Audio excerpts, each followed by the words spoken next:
snacks. What it do, snackers and snackettes? It's your boy Gage. I'm here on the couch with the homie Coop. What's up? K in the back running the show. Right, K? Yeah. My dude. We're gonna talk. This is LS Weekly. Yeah. And this is where we sit down and we talk about things that are happening in pop culture, geek stuff. Today we're going to talk about some comic stuff, some DC stuff, some DCEU stuff, some Aquaman stuff. And then we're gonna take a break, and when we come back, we're gonna talk about some Marvel stuff. All right. How about that? How you feel about that? I'm ready for that. How you like them apples? You like apples? Yeah. Yeah, I feel the same way. Like, people be like, them Granny Smiths though, and I be like, nah. I'm not into apples, but I pick brands. Yeah, You know? what you mean? Like, I don't. K, you like apples? Love apples. Oh, man. And cinnamon? Yeah. I like apple cinnamon Cheerios, bruh. Yeah. Nah? I'm down with that. Okay, we was getting ready to have a problem, son. We was getting ready to have a real problem. Again. Yeah. Hey, so check this out. So, the new Aquaman poster came out. I saw it. Did you see it? Yeah. I posted it. K apparently saw it too, because he don't sound enthused at all. A sea full of animals. And well, I mean, yeah, it's Aquaman. You know, it's fine, yeah. People been talking about Jason Momoa having on like leather pants. Oh yeah, I saw that. Under the water. Yeah. Special edition. Is it, what kind of leather is it though? Is it like shark skin? That's shark leather? skin. That's straight shark skin. That's straight. Yeah. Leather. You disobey the tribe, you become my pants. That's. Wait. Repeat that. One more time. I don't even know if you can repeat that. Yeah, I don't. Yeah, we'll just. You don't. How do you feel about Aquaman? I don't care, but no, that's a feeling.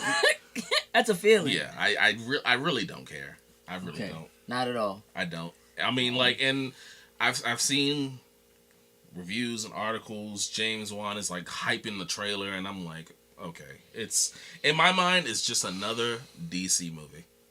To be honest with you, That's terrible. that's literally how I'm going with it right now. It's like, oh, DC's got another movie out. Okay. Okay, it's funny you should kind of because I'm like, there's a part of me that for whatever reason wants to give Jason Momoa a shot at doing this and making Aquaman cool, right? Okay. And I think that there have been some. I don't think that they have been successful. I don't think that he has been successfully made cool. Okay, I think that Aquaman has mostly successfully managed to overcome the pure comedy that was Aquaman. When you compared him technically to the rest of the Justice League, Right. And what they can do and what their abilities and stuff like that are, right? And I think that you know, rough around the edges Aquaman with the beard and the missing hand with the, you know what I'm saying? Yeah. Like, they did some things to really kind of push Aquaman to be edgier. Yeah. And less clean cut, angrier. And I think that worked for him. Yeah. But it didn't really change his power set enough for people to leave it alone. Like, people still make jokes about Aquaman. I have a question. Did you enjoy Aquaman in Justice League? Was it something stand out that made you say? No. You know, I think nobody really did anything in Justice League. Justice League was a terrible movie, so nobody really did anything in that movie that made me like, oh yeah, like nothing about what happened with Flash, the slow motion they used. It was kind of like maybe if they had beat Quicksilver to the punch, then the stuff that they did with Flash might have been kind of cool. Yeah, I see what you're saying. But like the way they did the Speed Force around him with the lightning, with the blue, it just, I don't know, that didn't really do it. I didn't find him funny or comedic. I found him to be a clown. Like, he wasn't Right. You know what I mean? He was more there to be made fun of than he was like he's tripping. It just wasn't. I don't know. You know what I mean? Like Wonder Woman did what I expect. So like she didn't go beyond my expectations, but I also had issues with her like being really fast in some moments in that movie that like we've talked about. You know what I mean? Cyborg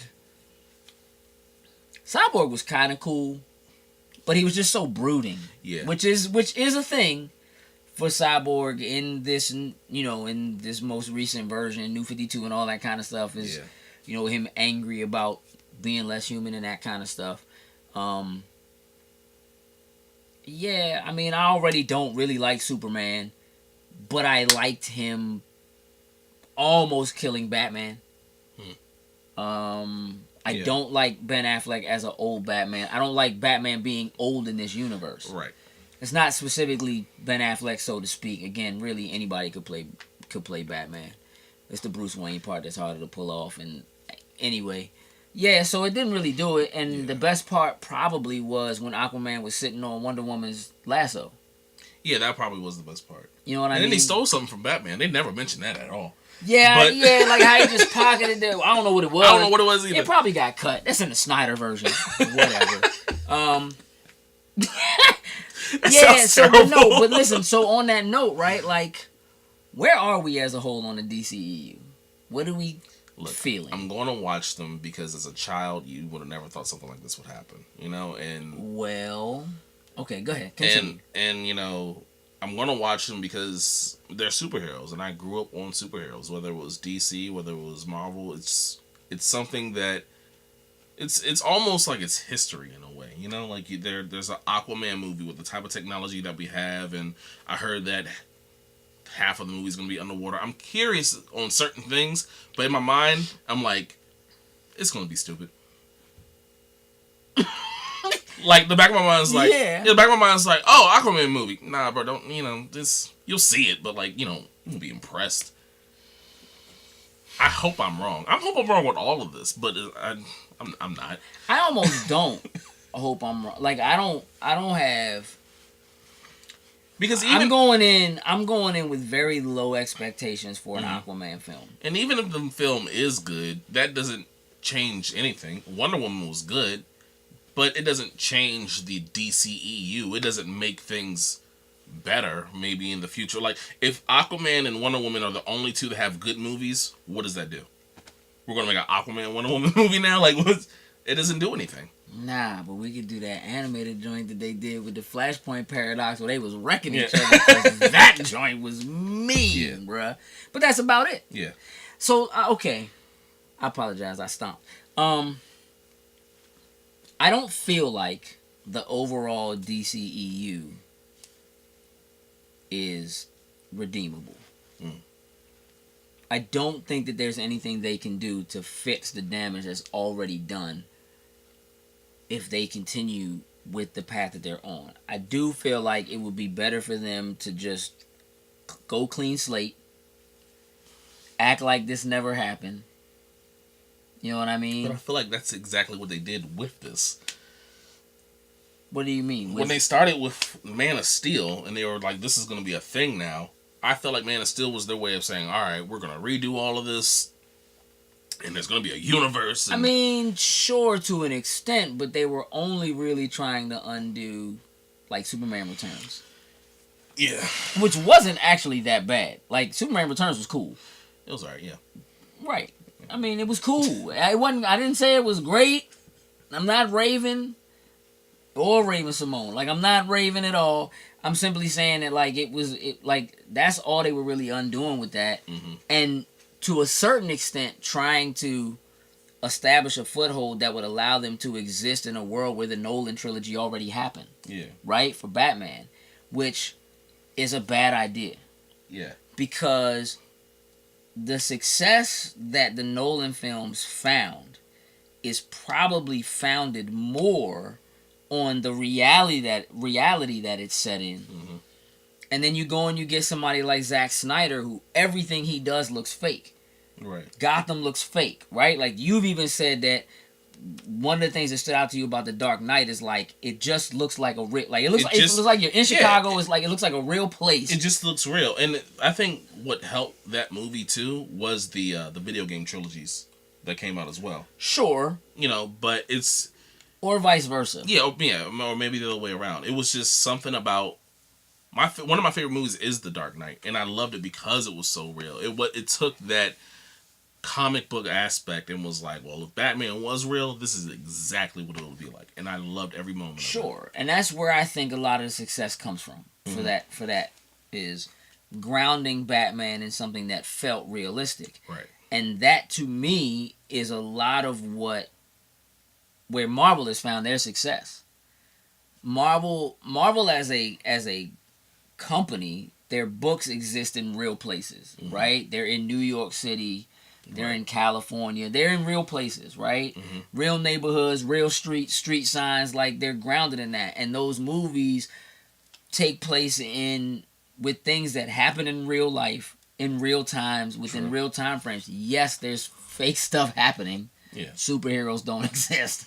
But it grounds it in a reality that says, man, if it did, this is what it would be. Right. And I think that has a lot to do with Marvel's ability to establish success continuously and then take you to a place where you could do Guardians of the Galaxy or whatever. They've done stuff like that with not only the heroes and the aspect of, like making it real, but they've also recently made their villains a lot more realistic. Things that you can actually relate to in some senses too. Between Killmonger, Thanos, and even Bushmaster and Luke Cage, it's more like a real thing. It's like these people could be real. I mean, obviously Thanos couldn't be real, but like their mindset in terms of right. So that's another thing that Marvel has. Like they've changed. I think they personally changed the aspect of the villain character to not just be like, I'm a big bad person and I want to take over the world and I don't have a real reason why. Right. I mean, to me it examines. If you think about movies like The Godfather,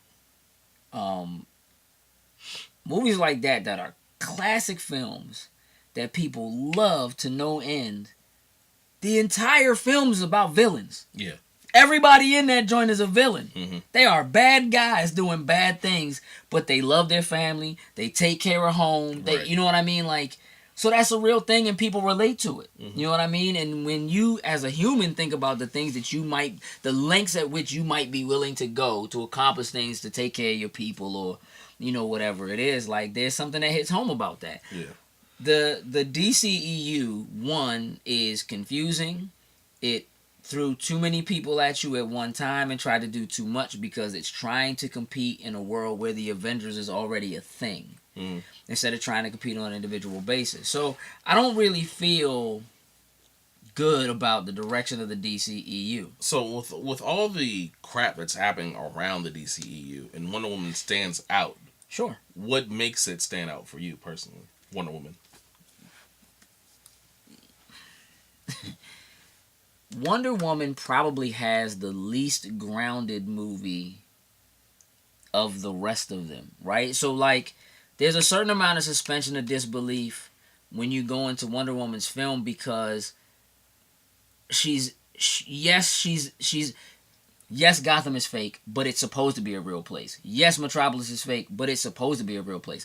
Themyscira is not supposed to be a real place. Right. You understand what I'm saying? So, like, her story is based in mythology, mm-hmm. which we accept as a thing that might be a real thing, but isn't really a real thing, right? So when we talk about her having her abilities coming from Apollo or from Zeus or from, you know what I mean? Like, it's acceptable, right? And then the fact that she has these abilities and she brings them to the real world, much more acceptable, mm-hmm. right? In the same way that we could accept Thor being from Asgard as the third film, or whatever, in terms of having Captain America already and having Iron Man already, where those things are set in more realistic places at first. I mean, Red Skull's a stretch, but I'm just saying, right? But, like, Wonder Woman is allowed because of what it's based on, mm-hmm. right? The thing about Superman that I think fails is because they try to make Superman relatable to human beings in a human way, and he's not human. Mm-hmm. Yeah. He's an alien. Right. with alien abilities, right? And where he gets his power from and where it's derived from isn't really explained in any way. It's just that he's an alien, so he has these powers. His true alter ego is actually Him, right? Kill Bill. But yeah, and you know, Aquaman, maybe we can get away with it because he's supposed to be from Atlantis. Right. So the idea of going to this place that's not a real place that exists, it's a lot like Wonder Woman. He's a demigod, right? He's half human, half Atlantean, you know, or whatever. And so maybe it gets away with it and it works. Right. But I think that's the, like, Batman works because he's technically one of us. He just has money. Right, he you know what I mean. He doesn't technically have superpowers, even though I got a whole thing about how he actually has powers. That's a whole other thing. Okay. But I just think it's because you can suspend the disbelief of what's going on and what's happening with Wonder Woman more easily, and so it allowed her to be the hero that was sent here from somewhere else, and they gave you time in her place of birth, showing her learning how to fight, becoming that warrior, right? And you never get that with a Superman. Yeah. He just shows up and he's a baby and he lifts a car up. You know what I mean? Like, it's like, what? Wait, for real? Like, and you don't, so it's harder to identify with it. Yeah, I didn't actually see one of them in theaters because of the backlash the DCEU was getting. So you just didn't go see it? So I just didn't go see it. But, you know. But I told you the joint was dope. You did. And you didn't go. And I still didn't go see it. Okay. Not that I don't. I'm not saying anything. All right, my man. I'm just saying. What kind of time we got, Kay? We working on 3 if you want to do 20. Yeah. All right, listen. Let's switch subjects real quick. I mean, we're still in DC. But look, I don't know if you heard, you know, Batwoman is going to be in the Arrowverse, the crossover thing, the Batwoman thing. You know about that? They're bringing Batwoman, not Batgirl. I know. Batwoman is going to be in the Arrowverse crossover CW. thing in December. But it's also come out that they are developing a Batwoman show. What? For the CW. Yeah. Okay? So, that means Gotham. That means it exists. True. Okay? We know that the actual show Gotham is coming to an end. Yes. They're going to do a short season for next year, but then that's it. And that's it. And then in the Arrowverse, they have mentioned other people, but they've never really got deep into what's, you know, what is what. So I think the idea of Batwoman is kind of cool. It is a cool idea, but it's not CW ready. No? Why not? A lot of people don't know. Like, you say Batwoman, everyone's instantly going to think of Batgirl. You're exactly right, which is why it's important for them to show her in this crossover first. They can't just give her a show. Be like, it's Batwoman. Can't do it. Can't do it. Right? But if they introduce her the right way in the crossover, especially if she's from a different timeline, or if she's from, like, Supergirl's Earth, because she doesn't exist in the same universe, technically. That is true. And because, like, Batman's not really a thing, and because basically Oliver Queen at Green Arrow is essentially Batman, right? You can't really have them be from the same Earth. You know, I'm not even going to knock it, because the CW, the only thing I watch from the CW now is The Flash. I used to watch Arrow, I used to watch Legends, but you know what? I'm not really into those things as much as I am with The Flash anymore, but when they do those crossovers, it's really good. It's really good. And it's like, and you don't even really have to watch the other shows to know what's really going on, to be honest. They do pretty well with it. So it could be good. I'm gonna. What I think is that if they introduce it the right way, show that she's different, her outfit, red bat, you know what I mean, red hair, whatever, with her gadgets and her abilities, and then they go back and show you, like, how she came about, what happened to her, that she's Bat family, but not really Bat family. I feel like this is about to be like a female Arrow, which is fine. Well, but it's also, I mean, she's also the first, like, openly gay DC superhero. Mm-hmm. And I think that's important, too. I think that's important for TV. Yeah. I mean, I feel like if you're going to do it, I also feel like, to a certain extent, like, she's grittier. Like, she doesn't have the same, like... Yeah, when they introduced her in the Bad Blood Batman. Oh yeah, you. If you want to get your education on Batwoman, you should start off with That's that. probably a really good place to start. Yeah. Is watch Batman Bad Blood. Mm-hmm. That is a dope place to go Definitely. if you want to find out about Batwoman versus Batgirl. Yeah. Because they ain't the same thing and they're different characters. So, look, let's take a break. All right. Let's come back and talk about Marvel. San Diego Comic-Con's coming. Yes. We want to talk about that. We'll be right back. Loading snacks.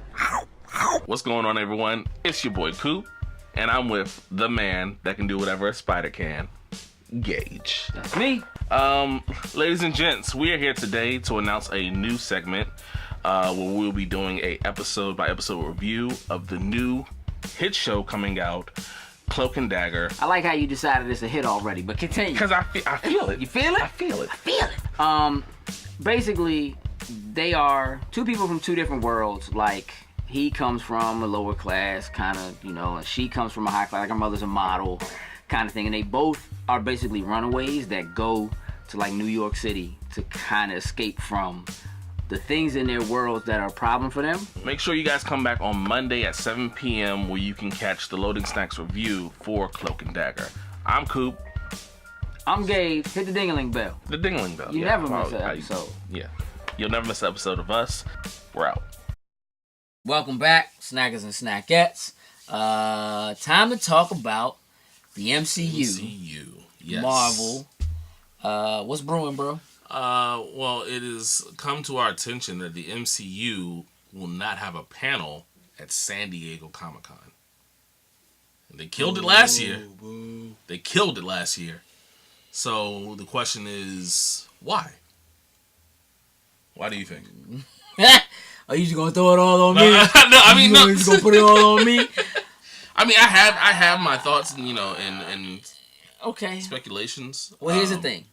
I do know that Marvel is having like a video game panel there, which I think is important. Like, I think they're trying to reestablish Marvel in gaming. We know that they're like, there are different studios, Square, Eidos, whatever, that are working on Avengers games and things like that. We don't know how or if they're really going to tie in to the MCU. We know that the new Spider-Man game that's coming to PlayStation doesn't. But I don't think there's anything for them to say. Yeah, I really think that Captain Marvel is too far away to talk about. Okay. And not only too far away to talk about, but it's way too close to Infinity War to talk about too. You can't really, I don't know what it is that you can show that will possibly reveal something for Infinity War, or talking about Avengers 4. Like, it's, the way they left you was like perfect, and the way that they're not doing anything is like, we can't talk about it. We're not gonna give you guys anything until you see the movie yourself. I mean, I think there are a couple things happening. I think, one, Marvel has to play what is coming very, very close to the chest. Mm-hmm. So the questions that most people have, they can't answer. Right?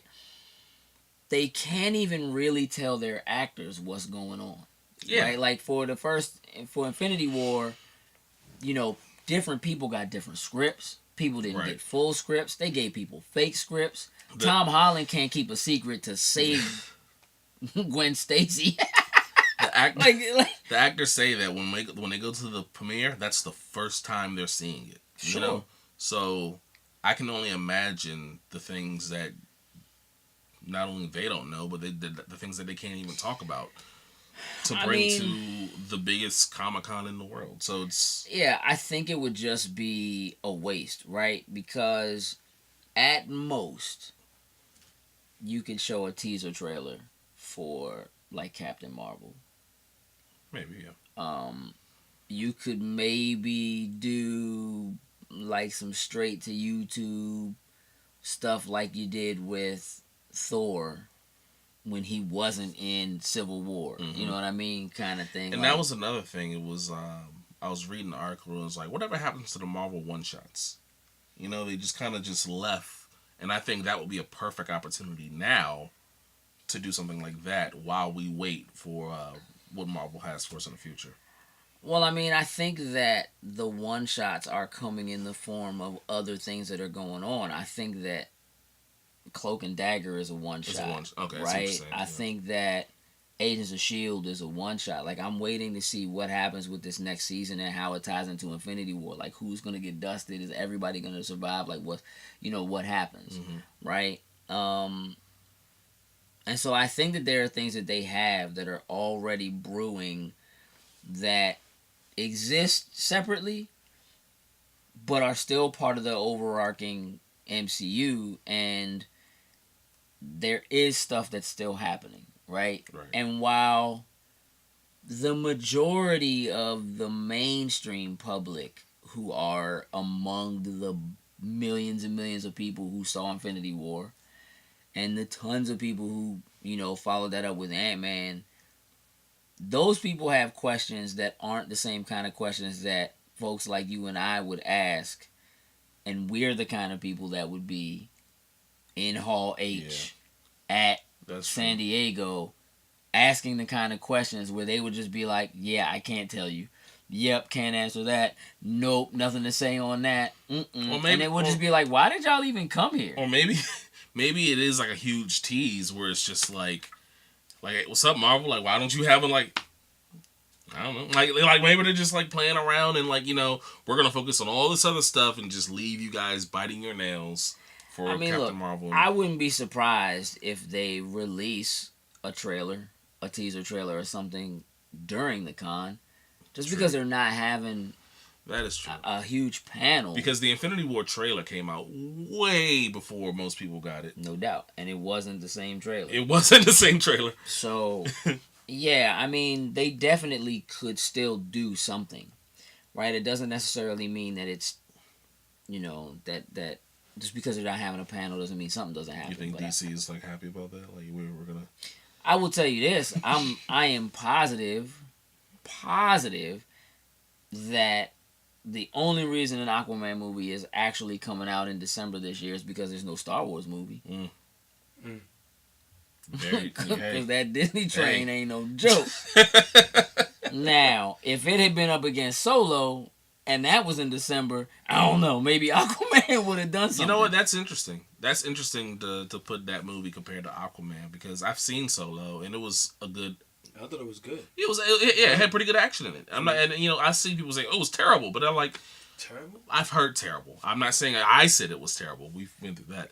But I'm saying I've heard people say that before. So that's an interesting take to weigh Aquaman and Solo. I mean, here's the thing. Nobody is looking at Aquaman and expecting it to do Justice League numbers. Right? The biggest comparison to it is gonna be Wonder Woman. Right? In terms of a solo film.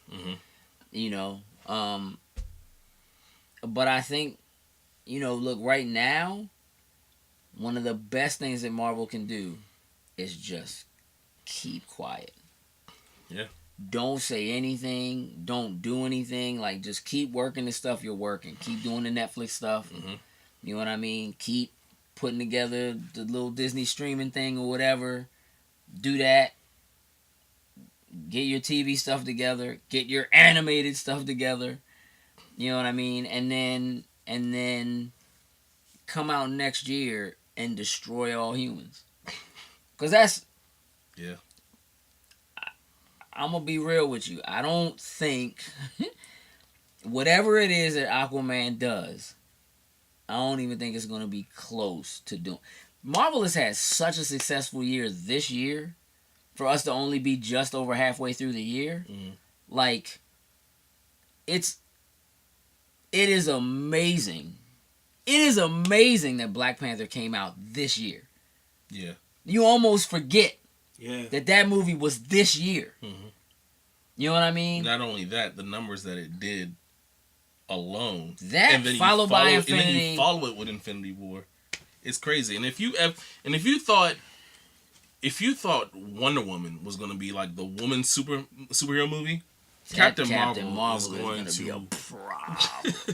Can I say something real quick? Say Sure, something sir. real quick. Do you guys realize that Black Panther was probably the first, if not the only, or one of the few, if not the first, to ever have a release come out and still be in the theaters? When you mean when the digital and so forth? Yeah, absolutely. It's crazy. Absolutely. And you know what? Infinity War is about to be the same way because I know people who just saw Infinity War and that joint's coming out like next week. Yeah.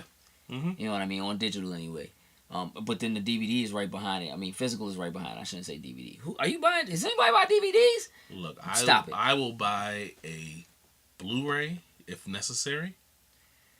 Oh, nah. I'm getting the 4K Blu-ray. I'm getting the digital with all the content, and I'm getting the Okay. I'm buying the same thing I did for Black Panther for Infinity War. You know, I did not buy that. The last Blu-ray I bought was actually Logan because it came in like this steel case and all that stuff. Great with the movie, comic man. book. Great movie. That's the last Blu-ray I bought because of what it had in it. Here's the other thing. I think it's important right now for Disney and Marvel to just keep a tight lip on everything because in the coming months, while everything is quiet as far as their movies coming out, who knows what's actually going to happen with this whole Fox deal. Very true. And so things could change or be with nobody really knowing what the actual script is and none of the actors knowing whatever. Like any number of things could change even in a movie that's coming around the corner technically for all intents and purposes if this deal goes through. Do I expect it? Not really. But they can plant seeds that wouldn't be there otherwise. Right? And I think at this point, one of the things that Marvel is doing so well is misdirection. Definitely. With the trailers, with even the comic books, everything that they do is great with misdirection. It's just ride the wave. There's just no reason. Like right now, they don't need to do anything. Right. They don't need to do anything. They could just let Ant-Man play out. Let that go through. Let it sink in for everybody. What the repercussions are. What it means when they see that film going into the next film. And we discussed that how great that was. The fact that we had a situation with Infinity War that was so sad, and then you laugh your ass off this whole Ant-Man movie, Sure. and then it was like, oh wait, we forgot to. Right. Oh yeah, that. Thanos is still a thing. Yeah, I mean it's an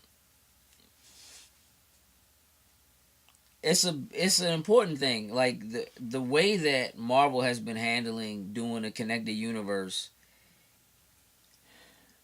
is so similar to the way they've always done comic books. Right? Crossover events that happen in multiple books. All these characters have their own stories and their own things going on in their own books. But then when something major happens, like an Infinity War, Infinity Gauntlet, or Civil War, or any of the other names that they've ripped from the pages of books or whatever and put onto a movie, they are things that are happening that are world-shattering, world-changing, and therefore they're happening in like other people's books too. Right? And you don't need to get all the books to get the full main story. But boy, it helps, right? Yeah. And it gives you additional context and information, and it's really, really smart. I'm writing a little something right now that I'll post soon just about some of the differences between what DC's doing and what Marvel's doing and just how important and smart a connected universe is. It's almost its own complete business model, and everybody is attempting to mimic that business model because of the success that it has. But you still have to do it the right way. And one of the things in it that stands out to me is that we have always loved this stuff. Right. We've been comic book readers / geeks or whatever you want to call us since we were children. Yeah. And that extends beyond comic books to the TV shows we loved. If, you know, I mean, you're a little younger than I am, but like for He-Man and G.I. Joe and stuff like that, right? But whatever your favorite cartoons were, especially if they were action cartoons, they were always like toys, right? Yeah. That went along with it, Transformers, stuff like that. And that technically then was the connected universe, right? So when you finish watching an episode of Transformers, you would go and pull out your Transformers toys and you would continue the story. Yeah, my Beast Wars. Right. No. Sorry, I had to. With that being said, so sorry, I had to. So let's say that Marvel doesn't show any type of trailer, no teaser, anything. Mm-hmm. Does it hurt them? Nope. Why? How? Seriously. Mm-hmm. How would it be destructive for them in any way? To just not show anything. Yeah. True. Just sometimes silence is the best way to get, like, because people are doing the talking for them. Mm-hmm. You know what I mean? Other people are going, oh man, what if this? And what happens if such and such? And are they going to bring so-and-so back? Are they really gone? What if they inside the stone? I think they in the stone. Nah, but they might be in the universe. But what about the microverse? Yeah, it just adds up more questions. Everybody is already doing that. Yeah. They're not going to let it go. And then when you just starting to stop thinking about it, they're going to slap you in the face with a teaser. And I mean hard. In the face. With a teaser. Mm-hmm. And you're going to be like, oh, yeah. You know what I mean? Like, it's just going to be all over again. It's going to happen. So I just, nah. Nah. Straight up. I think they're good. Yeah, I agree. Yeah. If they do show a trailer. Oh, it's over. It can't hurt them. It can't. The thing is, bruh, if they were to drop. I mean, look, I have no idea what other stuff is going to be happening at the con, right? Mm-hmm. But there is... I did see a Black Panther cartoon sneak peek. Yeah. That's the thing that's coming. It's called Black Panther's Quest. Yeah, he was running away from Kraven. Yeah, that was... Okay. Come on, bro. Come on, bro. Kraven is a Spider-Man villain, bro. Like, you can't... Hey, we all family here, Marvel. That's what they saying right now. We share our villains. Kraven went out to Wakanda. Yeah, but listen, I don't know about that. I just know that you gotta jump on it because it's so popular. So you gotta jump on Black Panther. I don't know what else is gonna come out of there, right? Mm-hmm. But if Marvel drops a teaser trailer for Captain Marvel, nothing else will be news. That is absolutely That joint true. will swallow everything else that's happening at the con. It will snap San Diego. Yeah. Everything else is dust. It's all gone. I agree. I definitely agree with that. That joint will have the most hits on YouTube. That joint will be the most downloaded and re-uploaded to other people's channels. It should just be one guy walking through San Diego with a microphone on the step. Excuse me, and just drop the trailer. Yeah. Walking with a projector, it's just like show the joint on the ceiling or whatever. Like walking to the convention center, walking with the joint on his chest on an LCD screen. I got a shirt that shows the trailer every 30 seconds. It's a hot idea, bro. Brand that and grab that. Okay. I feel like if they do it, yeah, it's gonna be over with. You better get out the way, bro. Cause we'll watch that trailer all the way up until they give us another one. Cause their teasers are better than DC's trailers. Period. Sad. Period. I remember when Batman versus Superman was a thing, and it was just Superman and Batman, and I was like, oh, and all they did was stare at each other, and I was like, oh, and then it was horrible. It was horrible. Nope. Nope. Yeah. Ant-Man teaser was better than that. It really was. That joint just, yeah. Remember when I was thinking like, man, I wonder if Ant-Man is really inside the Infinity War trailer, but he's just so small you can't see him. I'm waiting for them to zoom in on him or something like that. Like, we do that. Yeah. It's real, man. Mm-hmm. Well, look, y'all tell us what y'all think. Does it matter if Marvel does a panel at San Diego Comic-Con or not? What do you think is going to happen? Do you feel like Aquaman's going to be good? Does it even matter? Will his leather pants matter? They're already a thing, so they matter. But it's sad if they're more important than the rest of the poster. You know what I'm saying? Hey, if a single dolphin talks in that. So listen, do us a favor. Finding Aquaman. You ain't right. Just call my man a clownfish. So, hit the ding-a-ling bell. So every time we upload an episode, don't miss it. You're going to get a notification. Mm-hmm. Hit a like button if you liked any of what you heard us say today. Yes. If you disagree with anything we said, feel free to hit the dislike button. But leave us a comment. Yeah. And then, I feel like nobody will do that, but maybe somebody would do that. Yeah, dislike. I put a dislike because you told me to. That's how I feel. Like, at least tell me why, right? And then just make sure you're checking us out because this joint hits every Monday at 10:30. Yes. We're doing Cloak and Dagger reviews. That hits every Monday at 7 p.m. 7 p.m. And then Coop got some reviews coming. Yeah. Just a couple reviews. He had a chance to see a couple things that y'all might be interested in finding out what he thinks of them. I'm not, but y'all might be. If you would be so kind as to make sure you're following Loading Snacks, at Loading Snacks across all socials. I'm at Empty Shells with a Z, letter M, letter T, SHELLZ. This is Coop's Concessions. I got it. This is Coop's Concessions. It's at Coop's Concessions. And make sure you're following my man at Creative71. That's creative with a K. You got an underscore on that, right, K? Yeah, underscore 71. Underscore 71 for all your multimedia needs because he makes it look good, sound good. Yeah. Get that music. Get them beats, though. You know what I mean? And with that, we out. Toodles and loops.